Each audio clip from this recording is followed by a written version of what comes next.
Hi, I'm Irene Kamicki, or Mrs. Irene as the kids call me, and my vision is to create a world where every child discovers their brilliance. I'm the owner and director of the franchise Bricks for Kids here in Ellis County, Texas. We teach STEM, science, technology, engineering, math in a fun way using Lego bricks. And the last model that we built, the Texas model, #1 model, was a horse. So I want to say thank you. That was just recently. I want to say thank you to Nolan. He built the horse and he modified it. So it's pretty cool. He didn't make a black horse like I did, and he added a mane to his horse. So thank you, Nolan, for sending in your picture. So look forward to seeing your new creation, this creation that we're going to build today, or I'm hoping other kids will also send in a creation. Let's look at the model that we are going to build. So again, thank you, Nolan, and hoping more people participate in this. That would be awesome. So let me show you what we're building today. Today, the Texas model for today is going to be called the pump jack. Okay, and there's the parts to it, but we're gonna, well, actually we should probably get into the learning part. What we do at Bricks for Kids, we have the motto: we learn, we build, we play. So now let's move into the learning part. So let's look at the pump jack. It's pretty cool. It actually names the parts of the pump jack here. So you've got the horse head, which again is pretty cool because we just did the horse. Because Texas, you see lots of horses. Well, you see a lot of these pump jacks in Texas. If you're driving anywhere, pretty much anywhere within Texas, you're going to see these pump jacks out in the distance. Then they're going to be moving up and down like a horse, kind of like their horse's head. And that's what this is called. So that's called the horse head. This is called the walking beam, this flat area, which usually is at an angle because it's moving like that. It's then you've got the pitman arm, you've got the crank, and you've got the motor, and there's the rod over there. That's the part that's doing the pumping into the ground, or out of the ground. So now I want to show you some other pictures. This is like an artist's rendition of it, and that's really what we're going to be building here in a minute. So let's talk about, so it's going to look a lot like that, I think.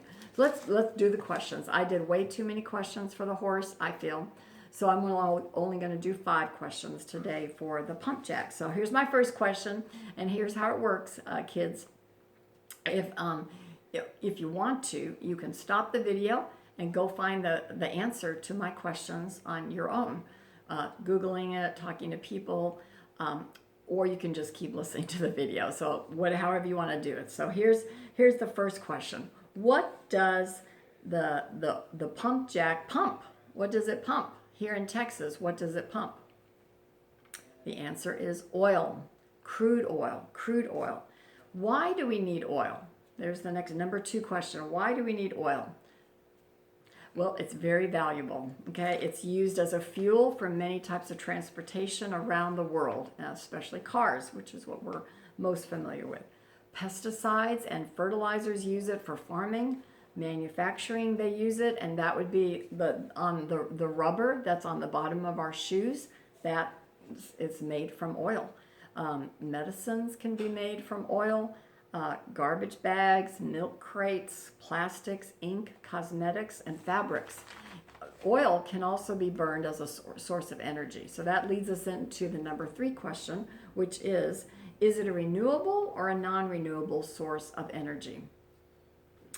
Non-renewable, because once we use it up, once it's pumped out of the ground, it's gone. We can't make any more of it. So let's talk about some renewable examples. Wind energy. So again, in Texas, you'll see a whole lot of wind farms.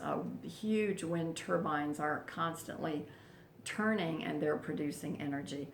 Solar power, you see that more and more, big panels that capture the sun's energy, and we use that. So that's renewable in that it just can continually be used, being produced.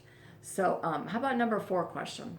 Which country uses the most oil? United States of America. Yes, that is the answer. We use the most oil in the world. Number 5, which state in the United States produces the most crude oil? You guessed it, Texas, the great state of Texas. 1901, there was a very famous well called the Spindletop Well. So it's near Beaumont. You could do your own research and learn history about the Texas oil wells. And I'm sure there's more than just that one, but that is a pretty famous one. After Texas, Alaska and California are the next states that produce oil. But I'm pretty sure we're the ones that produce the most. Well, now that was the learning we learned. Now we're going to build. So what I need you to do is you can stop the video and go find your pieces, everybody. So here's what you need. You need a base plate. You need a 2x2. You need 8 of these 2x2s. Okay, so it's 2 across and 2 down, and they're like squares. You can, any color that you want, you can be imaginative and build it, your way. And that's why I want to see those photos. But here we go. So what you're going to do now, you're going to stop the video, go get them, and now you're going to start it up. So you're going to put 6 of them, 6 of them together in a column like this. So 6 of them. You're going to count 5 rows of studs in. So 1, 2, 3, 4, 5. In Bricks for Kids, we say match the picture. The key to Bricks for Kids is match the picture.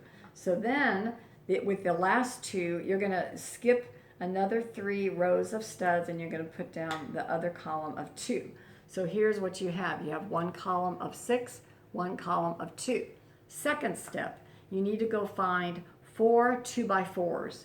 2x4s, are the rectangular, 2 across, 4 down. So there you go. Go get that. So now what we're going to do is we're going to try to create that walking beam. And for me, it's at an angle. And with these kinds of Legos, squares and rectangles, it does seem to be a little bit of a challenge.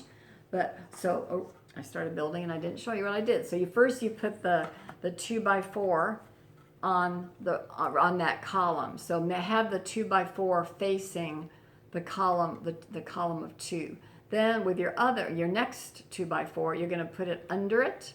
Okay, you're going to put it under it.